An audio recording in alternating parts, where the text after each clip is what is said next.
उसके बाद है Bohr quantum condition for D Broglie wavelength. अब ये बहुत ही इंपॉर्टेंट है कि बोहर ने जो है क्वांटम कंडीशन दी थी डी ब्रोगली वेवलेंथ के लिए, डी ब्रोगली हाइपोथेसिस पे बेस्ड।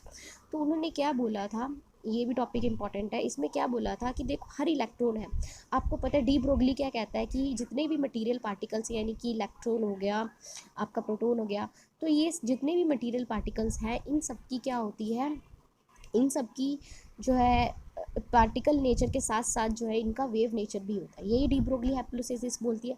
तो हमने मान के चला कि जो इलेक्ट्रॉन है जिसका मास हमने स्मॉल एम ले रहे हैं, वो जो है किसी भी वेलोसिटी से मूव तो कर रहा है, और उसके साथ जो है कोई वेव जो है वो एसोसिएटेड है, और वो वेव जो है उसकी वेवलेंथ क्या है, लैम्डा, और lambda is your de Broglie wavelength. तो lambda is equal to H by में पी, यानी कि एच बाय में एम बी।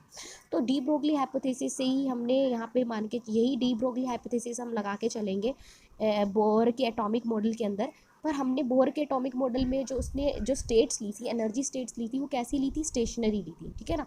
तो उन्होंने कहा था जो स्टेट्स हैं यानी कि ऑर्बिट्स हैं, वो कैसे ऑर्बिट्स हैं, स्टेशनरी ऑर्बिट्स हैं। ठीक है, ऑर्बिट्स आपके स्टेशनरी रहेंगे, पर यहाँ पे हम इलेक्ट्रॉन को एज अ वेव ट्रीट कर रहे हैं, तो यहाँ पे जो है ऑर्बिट्स तो स्टेट रहेंगे, पर जो इलेक्ट्रॉन जो है इस तरह से बिहेवियर शो कर रहे हैं, वेव नेचर वाला बिहेवियर शो कर रहे हैं, इस तरह से वो क्या कर रहे हैं, हर ऑर्बिट में मूव कर रहे हैं, ठीक है, वेव नेचर शो कर रहे हैं अपना। तो देखो ऑर्बिट्स तो अपनी जगह है, बट इलेक्ट्रॉन्स जो है वो कैसे शो कर रहे हैं, वेव नेचर शो कर रहे हैं। तो इलेक्ट्रॉन्स का जो बिहेवियर है वेरियस ऑर्बिट में, वो इस तरह से डिपिक्ट किया गया। सो अब जो स्टेशनरी ऑर्बिट्स जो है वो कौन से ऑर्बिट्स हैं, जिनका ऑर्बिटल सरकमफ्रेंस जो है वो किसके इंटीग्रल मल्टीपल होना चाहिए, वेवलेंथ के। यानी कि यहाँ पे डी ब्रोगली ने ये बोला जो स्टेशनरी ऑर्बिट्स जो हम कंसीडर कर रहे हैं ना, ये वो ऑर्बिट्स है जिनका अगर मैं ऑर्बिटल सरकमफ्रेंस की बात करूँ, वो किसके इक्वल होना चाहिए, इंटीग्रल मल्टीपल होना चाहिए किसका, वेवलेंथ का, डी ब्रोगली वेवलेंथ का। तो यानी कि स्टेशनरी ऑर्बिट्स जो है इलेक्ट्रॉन की वही होंगे जो कि क्या करेंगे, ये वेव्स कंटेन करेंगे, ठीक है। तो ठीक है, स्टेशनरी ऑर्बिट्स जो ऑर्बिट जो इलेक्ट्रॉन के कौन से होंगे, जो ये पूरी कंप्लीट वेव जो है इलेक्ट्रॉन की कंसीडर करेंगे। ऐसा नहीं होगा अगर, यानी कि इस देखो सरकमफ्रेंस क्या होता है सर्कल का, 2 पाई आर, ठीक है।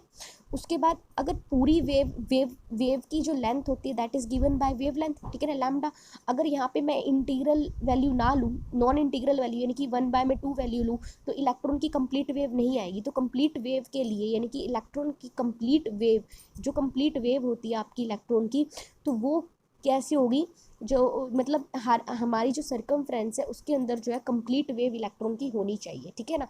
तो स्टेशनरी ऑर्बिट्स वो होंगे जिसका ऑर्बिटल सरकमफ्रेंस किसके इक्वल होना चाहिए, इंटीग्रल मल्टीपल होना चाहिए वेवलेंथ का, ठीक है ना। सिर्फ यही जो है आप कह सकते हो, यही स्टेट्स जो है वो एप्लीकेबल है, ठीक है, जो कि पूरी कंप्लीट वेव जो है इलेक्ट्रॉन की कंटेन करे। So 2 pi r is equal to n lambda. तो लैम्डा यहाँ से हमारे पास एच बाय में एम वी था, तो 2 pi r is equal to n h by में एम वी आप सब्सटीट्यूट कर दोगे, तो यहाँ से m v r is equal to n h by में 2 पाई। तो यही हमारे पास क्या था कि ऑर्बिटल एंगुलर मोमेंटम जो है should be integral multiple of H cut. तो यही कहता था बोहर का सेकंड पोस्टुलेट कि हमारे पास जो टोटल एंगुलर मोमेंटम है इलेक्ट्रॉन का, वो क्या होना चाहिए, इंटीग्रल मल्टीपल होना चाहिए एच बाय में 2 पाई का।